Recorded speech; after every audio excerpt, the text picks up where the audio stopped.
the Kiva Feinstein. I'm very honored to be here, to be the rabbi officiating at the service of Myron Mike Pollock. He was a very simple person who didn't ask for a whole lot. But one thing that we felt was important, the family and myself, was that the rabbi who says words about him at his funeral should be someone that knows him and knew him well.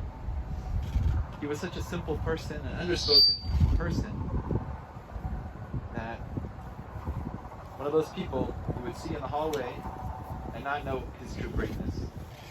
For many years at Montefiore, there was this gentleman who was just quietly going from room to room, transporting people, and I couldn't help but say to myself, it's one of the hardest jobs. You got to take people and tell them they got to get out of their bed, they got to get into the wheelchair, they got to go to rehab, which is something they want sometimes, but often they don't want. And that's what he did, day in, day out. He had no obligation, he had no duty to Montefiore. He didn't have to do it, but you could see it meant a lot to him. It meant a lot to him to give service to his community, to the folks of Montefiore and the Menorah Park campus. So as such, I honor him and acknowledge him and thank him on behalf of all the volunteers and all the staff at Menorah Park and Montefiore. He really did it with a smile, he did it with a lot of grace and a lot of humility. We come to the service today after hard circumstances, seeing Mike's decline and having the complications of the COVID virus and having to wait to be able to be here, that everyone can be healthy enough to be here. So it's an honor again for all of us to be here, to honor him. He's much loved by his family, by his children, by his grandchildren, and by his extended family and friends. We think of his wife, Raz, and her loss, and offer her our condolences in our prayers. To his children, to Lynn, to Diane, and Debbie, and also to his grandchildren, to Ezra, Elise, Sarah, Jenna, and others.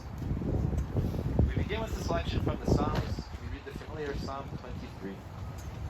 Mizmor LeDavid, Adonai roi lo exar, B'nai stesha v'arbitzeni, Amei menuchos yinachleini, Nafshi yeshove v'yancheni v'maglei tzedek l'man shemo, Gam ki elach v'geit somaves, Lo yirara ki atan imadi, Shiftecha u'mishantecha, Hima yenachamoni, Tayrach lefanei shulchan, Neged Soirai, Yishante v'shem Roshi, Kosi Revaya, Achtov v'chesed, Yirdefuni, Kol Yemei Hayai, V'shavti b'beis Adonai, La'orech Yamim. A Psalm of David. God is my shepherd, I shall not lack. In lush meadows he lays me down, beside tranquil waters he leads me. He restores my soul. He leads me on paths of justice for his name's sake. Though I walk in the valley overshadowed by death, I will fear no evil, for you are with me. Your rod and your staff, they comfort me. You prepare a table before me in view of my torments. You anointed my head with oil, my cup overflows. May only goodness and kindness pursue me all the days of my life, and I shall dwell in the house of the Lord for many long days. We also read a second psalm. We read Psalm 130. Shir Hamalos Mimalakim Krasicha Adonai. Adonai Shema V'Koli Yazacha Keshuvos L'Kol Tachanunai. Ima V'Nos Tishmarya Adonai Miyamod Ki Imcha Haslicha Leman Tiverei.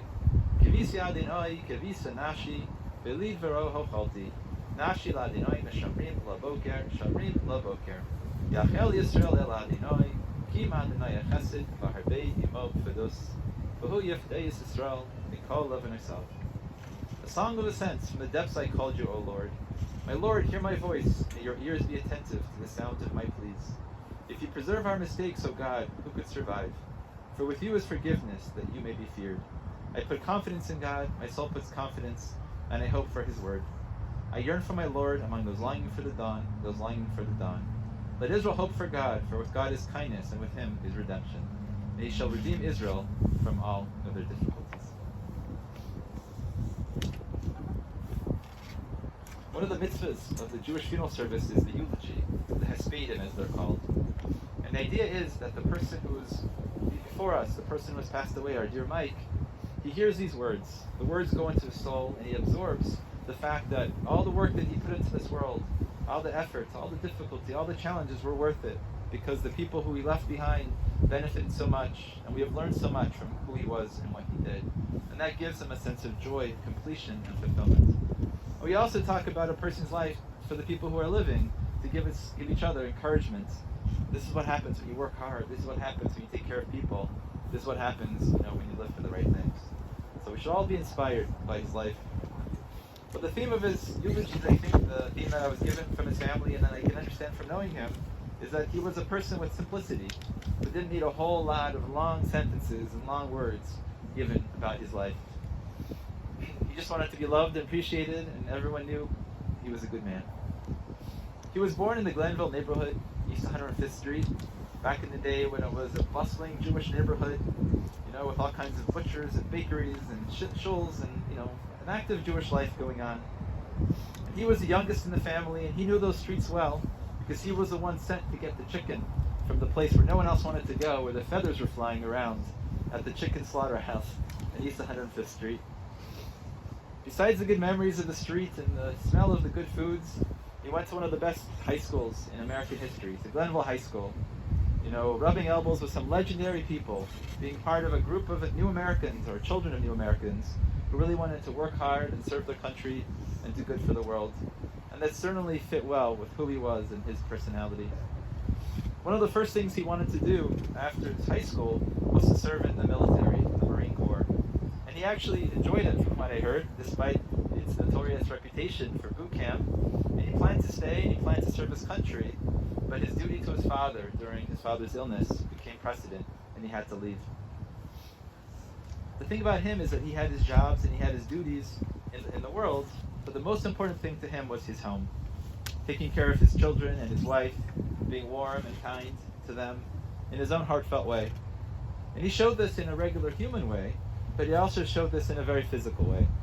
He showed this by decorating his home and making sure that every aspect of it was beautiful, like the feelings he got from the home itself. The wood was carefully, shellacked and painted, or it was stained. Everything was smooth and beautiful, and everything fit well. Everything had his own unique touches that made it a unique slice of home.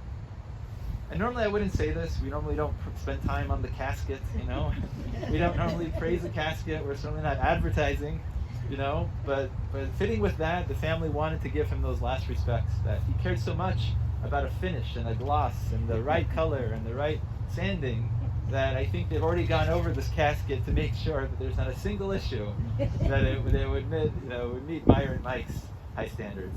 But that was him, always fiddling with the wallpaper and the painting and everything until it looked perfect. And similarly, it was true outside as well. His garden, I believe it produced the best tomatoes and the most delicious fruit, delicious vegetables. And the roses were glorious, and symbolized his look on life, that life was beautiful and the world was beautiful. And it sounds like to me he spent a lot of time doing these things with his hands, but he never was one with a two-dimensional image. He was never one who painted or drew in a serious way. But he had a circumstance where he was ill and he had to be on his back for 6 weeks. And during that time, he took up the drawing and he really enhanced his abilities. And he really took lemons and made lemonade. And out of this difficult time, comfort in bed, he grew himself into an artist. He took classes and he learned how to draw, how to paint. And his very beautiful images, like roses outside and other things, the house, were things that he would put into two dimensions, into paint. And I don't know if he realized it at the time, but it's a beautiful way of leaving something from him, leaving a heritage, for his family, of himself, and heritage of his warm heart, his good eyes, and the way that he looked at the world that was just so positive. I remember at the time we spent a little time in the room in Menorah Park, and even though he was feeling very poor, very bad, he somehow rose up when you talked about, just life, when you talked about the old times, the stories. And one of the things that stood out was he likes cream herring.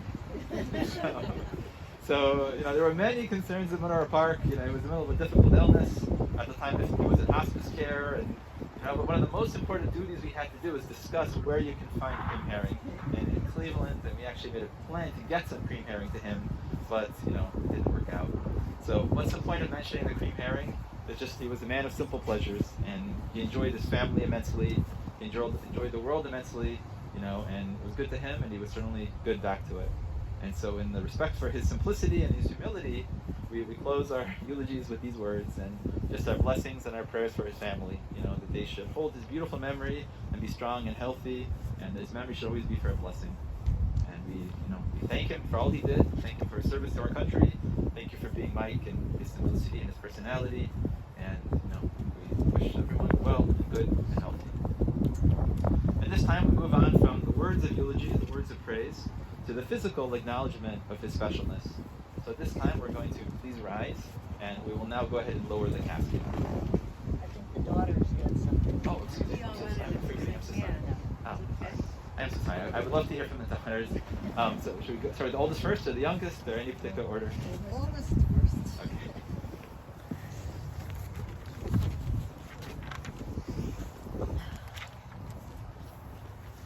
Yes, you want to go ahead and...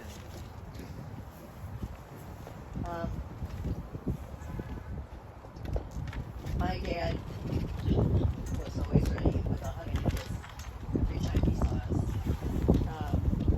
He bought my mom flowers often, and he is, the rabbi said he plants flowers and tomatoes every year.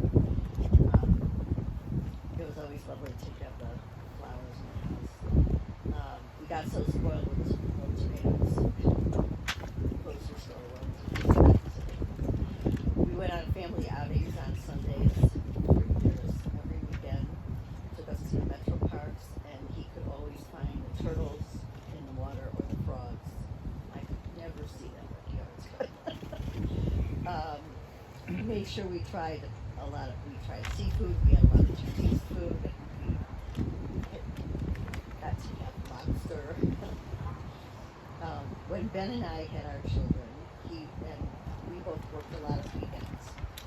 My mom and dad took the kids and went downtown to see Disney characters, or they would see Thomas the Tank Engine, which was my son's favorite. He took them apple picking, which is the same thing that he used to do for us. And I will miss his Toll House cookies with orange peel that he used to make. And he would send them to just when we were out of town. He liked to swim, and so we went to water parks, and my mom surprised us by learning how to swim.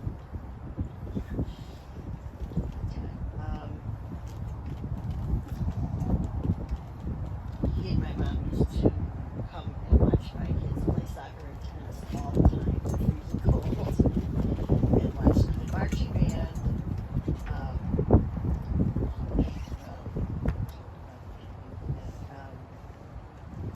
I remember sitting and watching old movies with him, so I had a great appreciation for all the old movies. And I remember him sitting and reading the encyclopedia yearbooks because he said, I bought them, so I'm going to read them.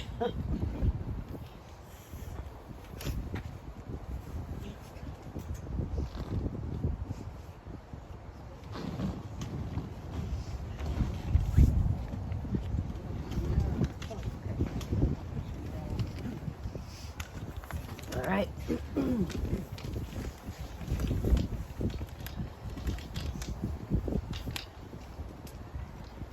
My dad was a kind and gentle man.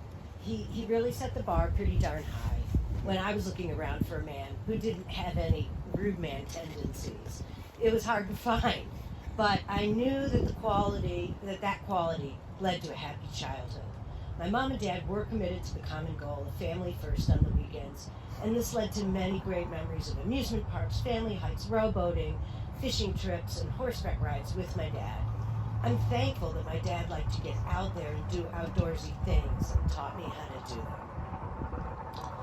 My dad was a quiet guy. He often had to guess what he was thinking. It made him a bit of a man of mystery, leaving you to unpack his thoughts and actions to try to piece together your own picture of him. I have some unique memories of him that I just wanted to share with you guys. Like, for instance, as Lynn did mention, did you know that he did read our entire version of the Encyclopedia Britannica? It took him years, and I saw him do it. I asked him once why he was doing it, and he said, well, that encyclopedia cost me a lot of money. Someone better read it. And I remember he was very excited when he took down that Z volume and began it. I remember that. Many times in the spring, my dad would tap me on the shoulder when I was just relaxing at home reading a book. take my hand and lead me out to the garden. There, he would silently point to the first perfect rose blossom that he wanted to show me. That guy loved roses. Tomatoes were almost as exciting, but I remember he always wanted to show off the roses. And he loved to watch the deer in my backyard in California. I have an open space visible from my back sunroom, and in the spring, he could sit there for hours, looking at all the deer that would congregate back there. Both my parents could spend all day looking at the wild animal kingdom back there. When I was little, I loved the way my dad would smell when he came home from work at the end of the workday. This fascinating smell of paint and turpentine. I would hear the door open and I would hear the slow clomp clomp of him walking down the basement stairs, carrying his paints and brushes. Many times I would head down there with him and sit watching him clean his brushes. Mostly I did it to smell the paints, I think, but I suppose we're all interested in the work our parents do. He would often get annoyed if the kids stuck their nose into non-kid business, but he always let me watch his cleaning ritual when I followed him down there. My dad was also not a guy who built things. He was much more of a finish guy, as you know. But I had a few requests of him that he lovingly tried his best with. For some reason, I decided I wanted to walk on stilts, and I was amazed when he agreed to make me a pair, and he actually did it. They worked quite well, and I would plod around the block in them. Hours of mindless fun. Thanks, Dad. I upped the bar with my circus skills when I asked him to make me a unicycle. He actually did it, fashioning one out of an old tricycle. I think the engineering of a well-balanced unicycle was not as easy as the task of stilts, and after falling 1,000 times on that unicycle, I saved up and got a real one. But I never forgot that he did everything he possibly could to make that one himself. It's the thought that counts. So thanks, Dad, for giving it all your best. He always gave it his best when it came to us kids. And because of that, I went out and found a man who believed the same way. And we continued the tradition of family with our kids. I'm certain that if they have children of their own, the family traditions will continue. And in that way, a person's actions and intentions can truly live on forever. So thanks, Dad.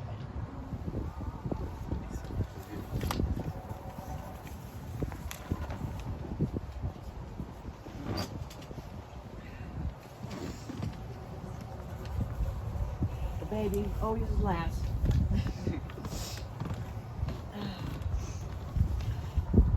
It's a coveted position.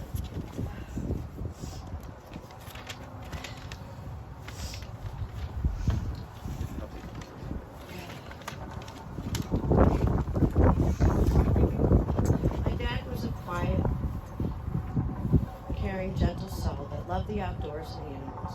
He took pride in his gardening, and our landscaping was beautiful. Everyone knew which house was ours because of the little man out front holding the lantern. We had a garden gnome before anyone knew what they were. On my father's 60th birthday, we woke up to find that someone had stolen him. The police figured it was college kids and probably sitting in a dorm room somewhere. My parents looked all over town to get a new one and finally found a company out of Pennsylvania who made and ship it to them. My husband and I have the same little man in front of our house in Dallas, Texas. They bought it for us as a housewarming gift. Sunday was always family day for us. It was one of my favorite childhood memories from those outings. And are some of my favorite childhood memories from those outings. We would go to amusement parks, horseback riding, hiking in the metro parks, swimming in holiday sands, and fishing. During the fishing outings, my mom would sit on a picnic blanket on the shore while we were in the boat because she had terrible motion sickness. Picture my dad in a rowboat with 3 little girls, like really little, under probably 8 years old.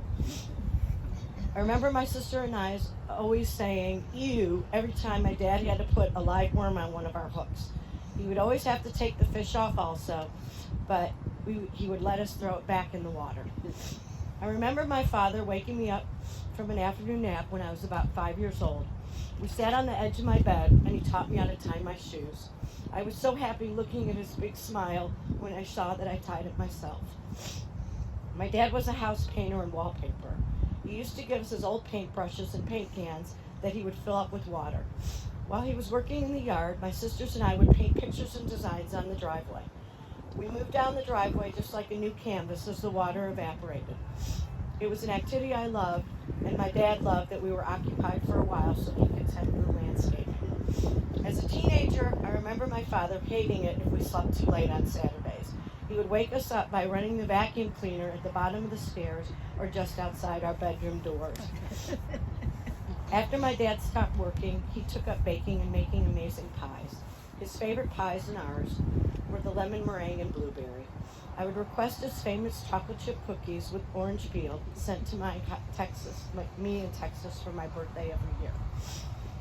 The best last moment I will forever have with my dad was a few days before he passed. My mom and sisters and I were in a room, in his room with him while he was lying in bed, and we were all listening to music. My dad loved music, country western, Frank Sinatra, Myron, and we were all singing and dancing and listening to the music, and my dad was tapping his hand and his foot, and he said to us, "I want to remember this moment forever. I will also until we meet again."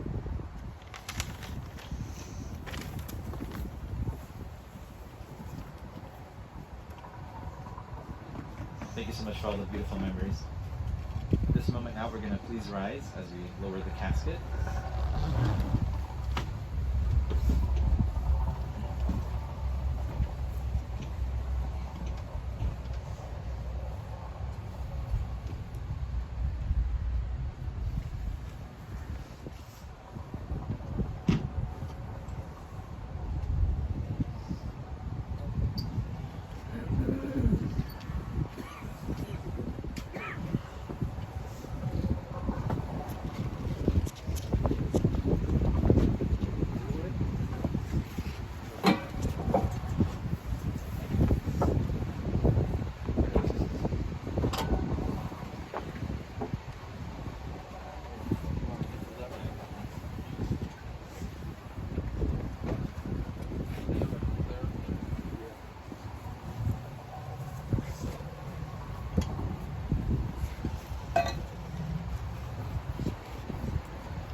I'll do a dance.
placing of earth upon a person who is at that person's funeral.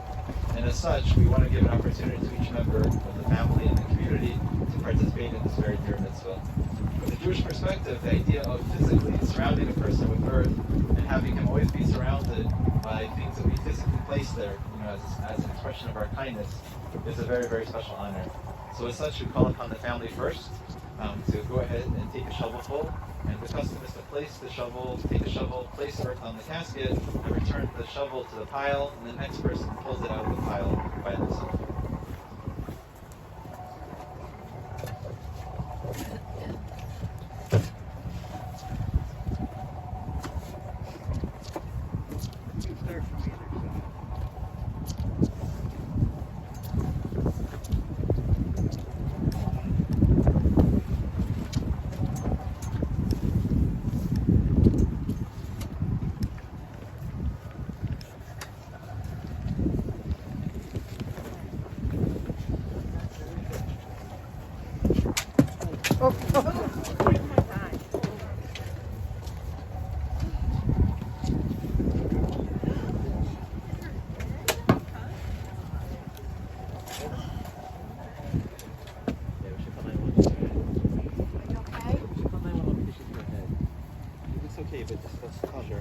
Mommy, all right?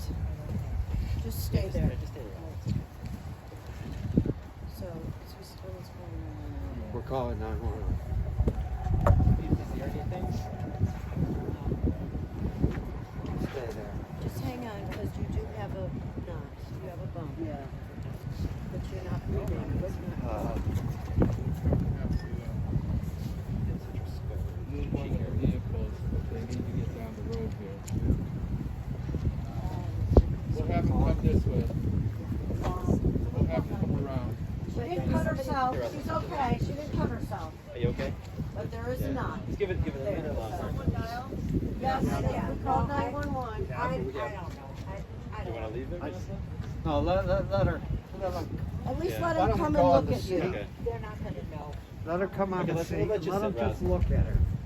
It may hurt you for this by your glasses. Can we help lift you? Let's help you. Let's help you.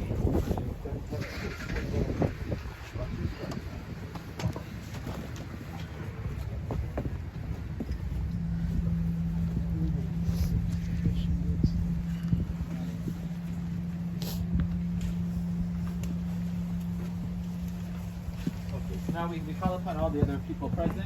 There are several shovels, maybe one person on that side, and one person on that side, please. Just take one shovelful, place it in, and then the next person.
Diana, somebody sit there in the chair.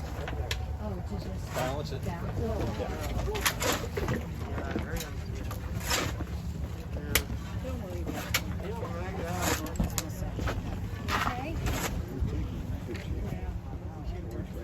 Okay.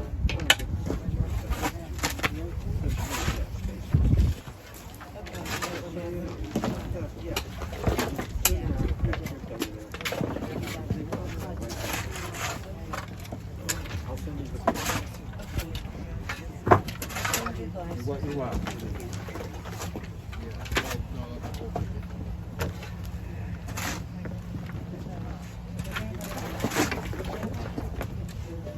No, I did.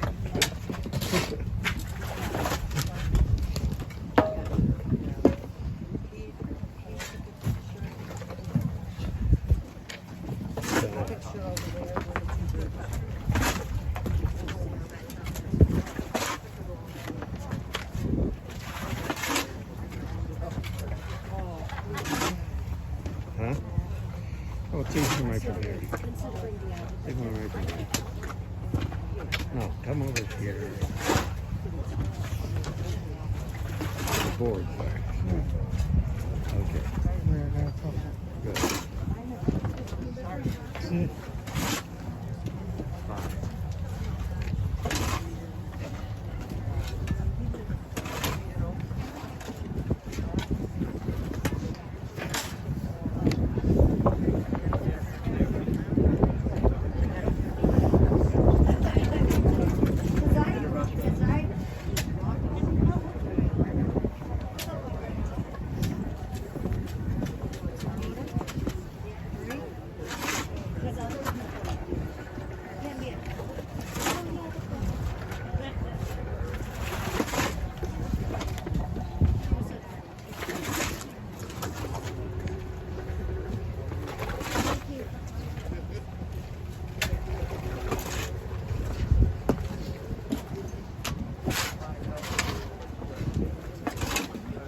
They are coming, but I think we need to check it out.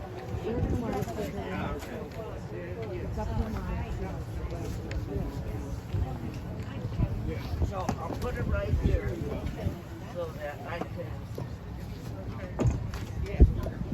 Okay, folks, we're going to go ahead and finish the remaining part of the service. Stay there.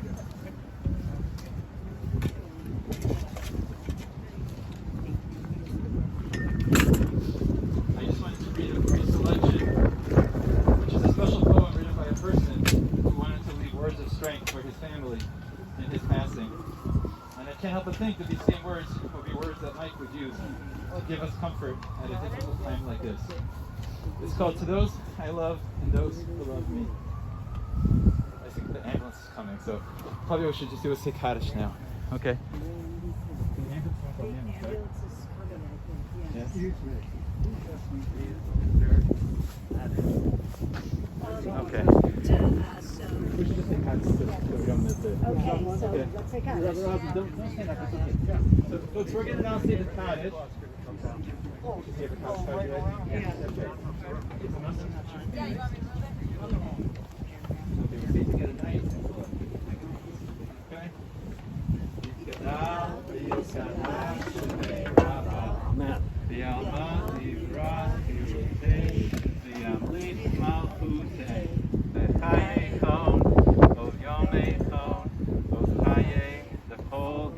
Yisrael, Bagala, Obizman Kariv, Be'imru, Amen. Yehi Shmei Rabba Mevarach, Le'olam, Olei Olmaya. Yisbarach, Yishsabach, Yispa'ar, Yisramam, Yitnaseh. Yishadar, Yishaleh, Yishalal, Shmei Dekudesha, Rihu. Le'ela mitpol birchata v'shirata, tushbekata v'nechemata, damira v'ilma v'imru amen. Yehei shlama rabba min shamaya, v'chaim aleinu v'al kol Yisrael v'imru amen. ya'aseh shalom aleinu ve'al kol Yisrael v'yimru amen. You have a story to tell the grandchildren. Everyone has to wait for the cottage for Mike before they could take you to the hospital. And we're all going to pray for you that everything should be very fine. It should be nothing. Just a little shiner. Just a little shiner. Okay? Song. Ya'aseh shalom b'mrama, ya'aseh shalom aleinu, ve'al kol Yisrael, ve'imru amen.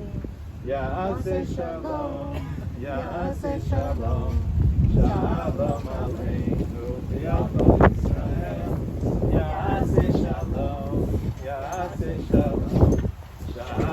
That's weird. What happened? We're just going to say the final Kalmali Rachmim prayer together, and then we'll close the service with that. Did you pass out at all? Okay, do you remember everything that happened? Okay, is that the only thing that's Kalmali bothering you right now? Is the bump on your eye? Rachmim, Do you take any blood thinners? I'm saying Al Tanfi Hashmina, V'malos Kedoshim V'tahirim, Kezarakia Masinim, Es Nishmas, Moshe Ben Isser V'Aido, Shalach Leilamo, Bavor Shanachnu Mispalim Adkas Nishmasal, V'gan Eden Te'ed Menuchaso, L'chein Baal Harachamim, Yasireichu B'sisa Kanafav Le'olamim, Yitzor V'tzor Chayim Es Nishmasal, Adonai Hu Nachalaso, V'yanuachal V'shuvo V'shalom, V'nomar Amen. Okay, So say the prayer together. O God, full of mercy, who dwells on high, grant proper rest on the wings of the divine presence, the lofty levels of the holy and the pure ones who shine like the glow of the firmament. For the soul of our most beloved Mike Pollock, the son of whom we've gone to the world and for whom we pray. May his resting place be in the Garden of Eden, and may the Master of Mercy shelter him in the shelter of his wings for all eternity, and may he bind his soul in the bonds of life. God is his heritage, and may he repose in peace on his resting place. And we say together, Amen. You guys see it from our state home? We wanted to measure this stuff.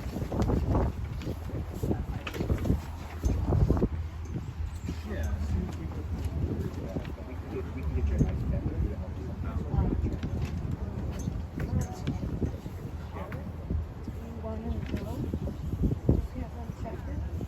She doesn't want to go to the hospital. We were just going to if everything's within normal limits, we can signing their office. But we always recommend. Okay, folks, it looks like Mrs. Pollock is doing okay. We're going to close the service here. We were able to finish all the obligations, the prayers, and we wish the mourners our comfort. And together we say as a community, Hamakom Yirachem Etchem, V'Sov Shar V'Letzim Yerushalayim, that may God comfort you and give you strength in your mourning and comfort you among the mourners of Zion and Jerusalem. So that concludes the service. Thank you so much to everyone for participating. Yeah, she's not.